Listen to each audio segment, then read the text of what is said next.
All right, so today we're diving deep into, well, let's just say a pretty tense situation that's brewing Yeah, in the whole Ukraine-Russia conflict. absolutely. We're talking like day 1,000 of this war, you know. It's unbelievable, isn't it?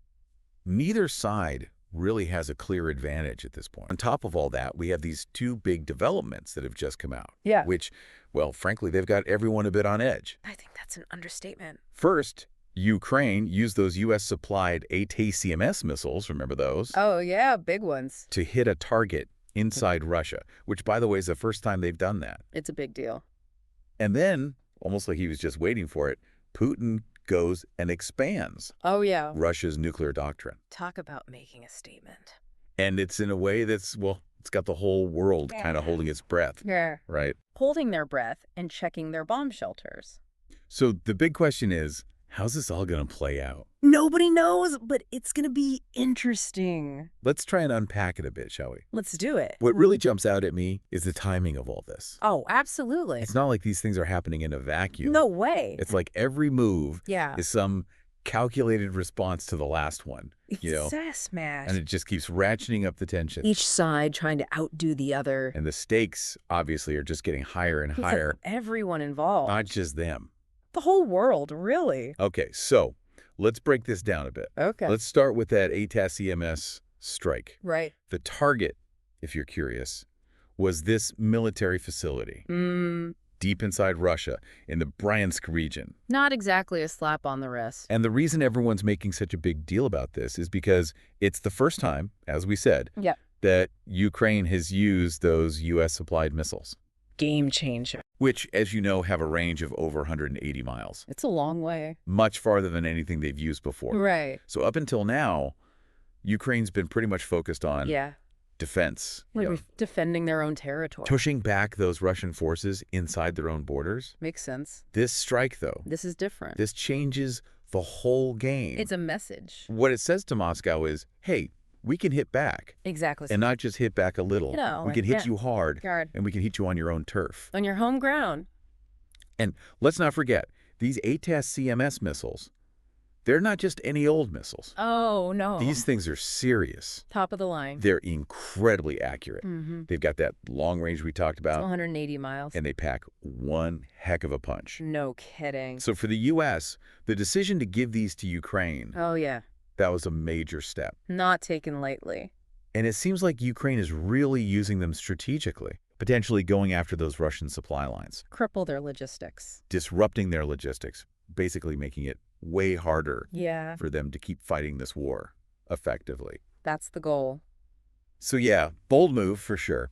Gold. But it's not without risks. Oh, no. So far, Russia's being pretty measured in their response, right? Relatively. They're saying they intercepted some of the missiles, Mm-hmm. and they're downplaying the damage. Yeah, cool. But for Putin, this could be seen as crossing a line. A big red line. And how he reacts to that, well, nobody really knows, Unpredictable, to say the least. especially with that whole nuclear doctrine expansion thing. Right. Can't forget about that. This decree, and it's worth really paying attention to this, It is. basically says Russia can now respond with nukes Yeah. to any conventional attack Even drones. Think about that. that they think threatens their sovereignty So basically anything they want. and is causing a lot of anxiety, like globally. It's a good I mean, you don't see markets reacting like that every day. No, this is serious stuff. Investors are flocking to those safe haven assets, you know, Gold. Things like that. which basically tells you people are genuinely scared It's a real fear. of this nuclear escalation thing. Nobody wants that. And honestly, who can blame them? It's terrifying. This doctrine expansion, it's chilling, to be frank. No other word for it. What it does is it basically lowers the bar Yeah. for when Russia might decide to use nukes, Much lower. which creates this whole dangerous ambiguity, right? Huge gray area. Like nobody knows what might actually trigger Exactly. a nuclear response. That's a scary part. It's like that escalate to de-escalate strategy, you know, Classic Putin. but it's incredibly risky. Could backfire spectacularly. Now, is Putin bluffing? No. Is he actually ready to use nukes? Hard to say. I mean, the guy's a master at brinkmanship, right? He's played this game before Using those threats, the intimidation tactics. to get what he wants. But the problem is, if someone miscalculates here, even a little, the consequences are just, well, they're unimaginable. global catastrophe. We're talking potential global catastrophe. The end of the world as we know it. So even the slightest chance of that happening Yeah, is deeply unsettling. to say the least. And keep in mind, all this is happening while the war itself Oh, yeah. is basically stuck in this stalemate. A brutal one, too. Neither side can seem to get a clear victory. No knockout punch. So the question becomes, what's next? Big question. And that's where the whole U.S. election thing comes in. Oh, that throws a wrench in things. Because if Trump gets back in, Which is a real possibility. he's already said he's going to cut back Big time. on U.S. support for Ukraine. And he loves Putin.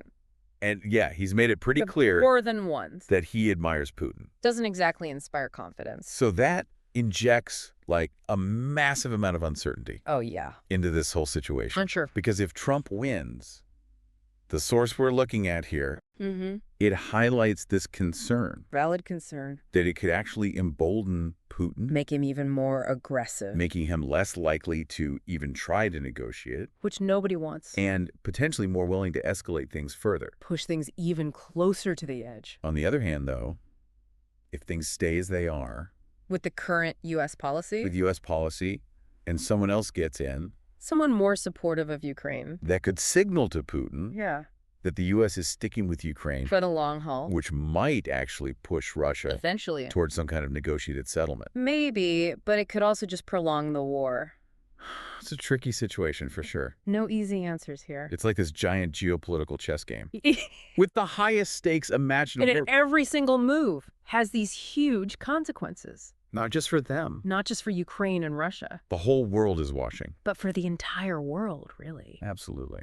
And we can't forget about the bigger picture here either. What's that? This whole drone warfare Oh, thing? yeah, that's a whole other can of worms. Ukraine's been using those homemade drones Pretty effectively, too. for months now. They've been a game changer. And this ATAT CMS strike, as big as it is, Yeah, it's all part of this trend this move toward more advanced tech. towards these more advanced That's potentially destabilizing. and potentially really destabilizing forms of warfare. This is something we all need to be paying attention to. Yeah, should concern everyone. Because drones, what they do is they lower the bar for conflict. It's easier to get involved. For states, for non-state actors, anyone really. Suddenly, anyone can launch these targeted attacks. It's a scary thought. And we're only just starting to figure out We're behind the curve. what this all means, ethically, legally, There's a lot to unpack. the potential consequences. Unintended or It's otherwise, huge. potentially disastrous. So where does all this leave us?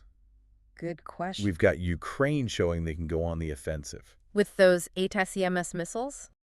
We've got this really chilling expansion of Russia's nuclear doctrine. Which is not a good sign. And then hanging over everything, we've got that U.S. election. Talk about a wild card.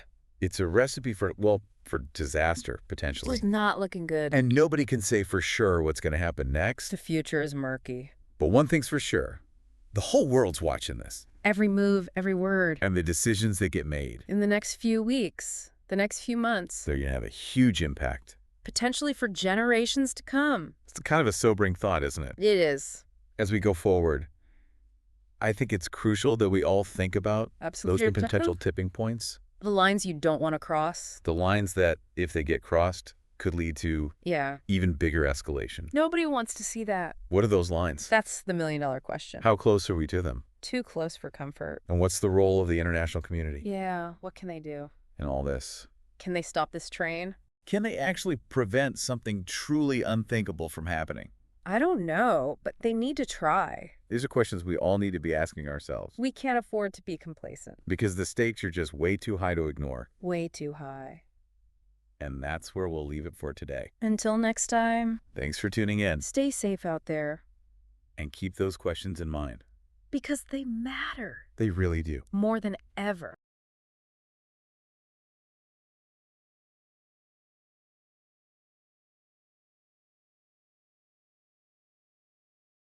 Arieous Invest. Trading reimagined.